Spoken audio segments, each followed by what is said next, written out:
कार्तिक मास के नियम और विधि। कार्तिक मास सब मासों में पवित्र एवं भगवान का अति प्रिय है। भगवान ने स्वयं सत्यभामा को इसका महत्व बताया। इसमें नियम लेने वाले व्रती अश्विन शुद्धि एकादशी से कार्तिक शुद्धि एकादशी तक नियम पालन करते हैं। पश्चात द्वादशी से लेकर पौर्णमासी तक शेष जो दिन रहते हैं उनमें पंचविक्रम की 3 कहानियाँ और जिस दिन जो वार हो, जैसे मंगलवार, बुधवार आदि इनकी कहानी कही जाती है। भजन कीर्तन, तुलसी विवाह, यज्ञ, भंडारे आदि किए जाते हैं।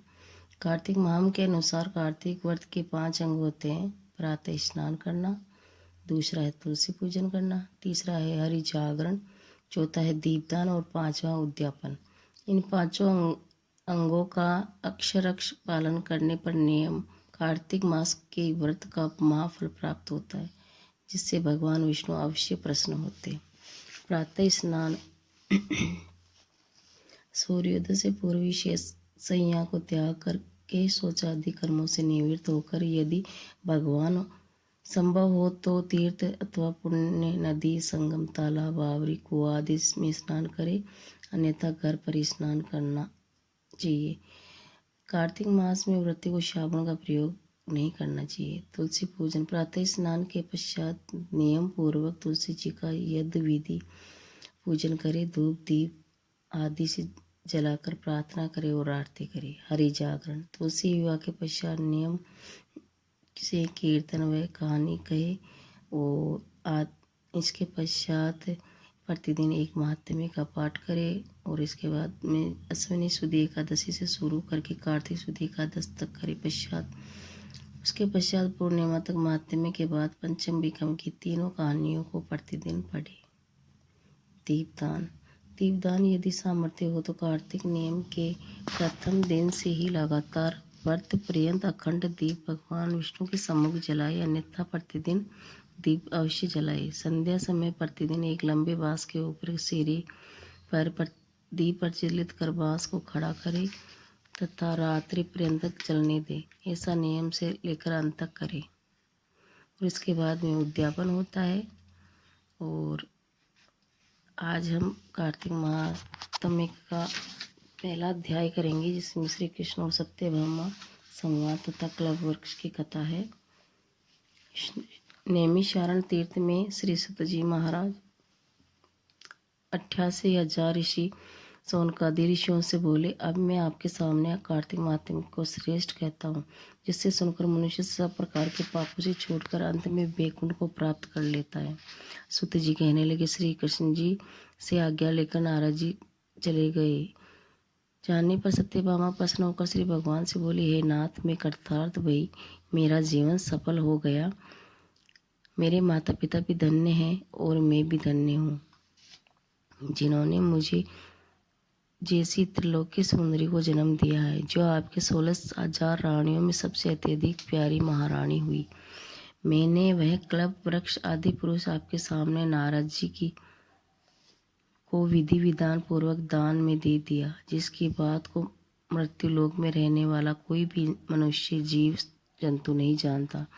आज वही कल्प वृक्ष मेरे आंगन में सदा लहराता रहता है। हे स्वामी, अब इस समय मैं आपकी प्रिय पत्नी हूँ, इसलिए आप से कुछ पूछना चाहती हूँ। यदि आप मुझ पर प्रसन्न है तो विस्तार पूर्वक कहिए, जिसे सुनकर मैं अपने हित के लिए कोई कार्य कर सकूं।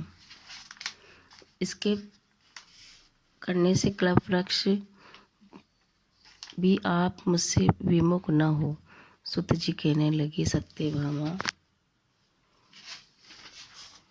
के ऐसे आश्चर्य पूर्ण वचनों को सुनकर श्री भगवान हंसते हुए बोलते हैं। विलास भाव पूर्वक सत्यभामा की बाहें पकड़कर तथा अनुचरों को वहीं रोक दिया। कल्प वृक्ष के नीचे चले गए और बोले, हे प्रिय, 16,000 स्त्रियों में से मुझे तुम प्राणों के समान प्यारी हो। तुमसे ज्यादा मुझे और कोई रानी प्रिय नहीं है। तुम्हारे लिए देवता और देवराज इंद्र भी मैंने विरोध कर लिया। इस विषय में मैं तुमसे कुछ महाअद्भुत बात करता हूँ, ध्यानपूर्वक सुनो। ये सुलोचने, एक दिन मैं तुम्हारे साथ गरुड़ पर सवार हो इंद्रलोक गया।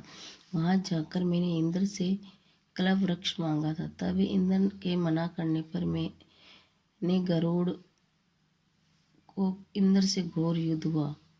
गोलोक में गौओं और गरुड़ के युद्ध में गरुड़ की चोंच से गौओं के कान और पूंछ कटकर पृथ्वी पर गिर गए, जिनके कान में तमाकू और पूंछ से गोभी तथा जो रुधिर बहा उससे मेहंदी उत्पन्न हुई, जिनके सेवन करने से मोक्ष की प्राप्ति नहीं होती। और गौओं के सींग से गरुड़ के 3 पंख पृथ्वी पर गिर पड़े।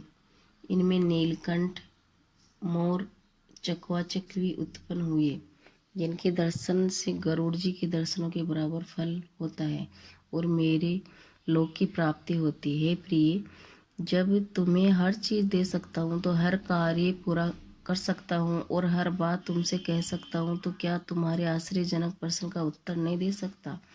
हे प्रिय, तुम्हें जो पूछना है सो पूछो, मैं बताऊंगा। यह सुन सत्यभामा बोली, हे नाथ, पूर्व जन्म में मेरा कैसा स्वभाव था, किसकी पुत्री थी मैं, और मैंने कौन कौन से दान व्रत तप किए जिससे मुझे मृत्युलोक में जन्म लेना पड़ा, और ऐसे कौन से शुभ कार्य किए यहाँ आकर आपकी अर्धांगिनी हुई और आप गरुड़ पर सवार होकर मुझे अपने साथ ले आए, इंद्रादि देवताओं के साथ स्थान में घूमते हो। तब भगवान कृष्ण बोले, हे कांति, तुम पूर्व जन्म में कौन सी स्त्री थी, कौन पुत्री थी और कौन से पुण्य व्रत आदि किए थे, शुभ कार्य किए थे, वह सब मैं तुमसे कहूँगा। ध्यानपूर्वक सुनो। पूर्व समय में सतयुग के अंत अथवा त्रेता युग में मायापुरी में अग्नि गोत्र में सब वे देवांग और यज्ञों का जानने वाला देव शर्मा नामक एक ब्राह्मण रहता था। वह नित्य प्रति अतिथियों की सेवा, हवन और सूर्य भगवान की पूजा करता था, इसलिए वह सूर्य की तरह बड़ा तेजस्वी था। उस ब्राह्मण के घर में बुढ़ापे में एक गुणवती नाम की सुशील कन्या उत्पन्न हुई। बड़ी होने पर उसका विवाह उस देव शर्मा ब्राह्मण ने अपने चंद नाम के एक शिष्य के साथ कर दिया और वो दोनों पिता पुत्र की तरह रहने लगे। क्योंकि देव शर्मा के कोई पुत्र नहीं था, एक समय वे दोनों कुशा और शमिधा लेने के लिए वन में माले की तलहटी में इधर उधर घूम ही रहे थे। उन्होंने एक विकराल राक्षस को अपनी तरफ आते देखा, जिसके भय से उनके शरीर शिथिल हो गए और उनमें भागने की शक्ति भी नहीं रही। तब उस काल के सामने राक्षस ने उन दोनों को मार डाला। उस क्षेत्र के प्रभाव से और तथा धर्मात्मा के कारण मेरे पार्षद हुए उन्हें वैकुंठ में ले आए। क्योंकि उन्हें आजीवन सूर्य की पूजा की थी, इसलिए मैं उन दोनों पर अति प्रसन्न था। शिव, सूर्य, गणेश जी, देवी और विष्णु की उपासना करने वाले सब लोग स्वर्ग को प्राप्त करते हैं, जैसे वर्षा का जल समुद्र को प्राप्त करता है। मैं एक होता हुआ भी काल और कर्मों के भेद में 5 रूप में विभक्त होता हूँ। जैसे एक देवदत्त, पिता, भ्राता, चाचा, भतीजा आदि कोई कई नाम से बोले जाते हैं, परंतु देवदत्त वास्तव में एक ही थे।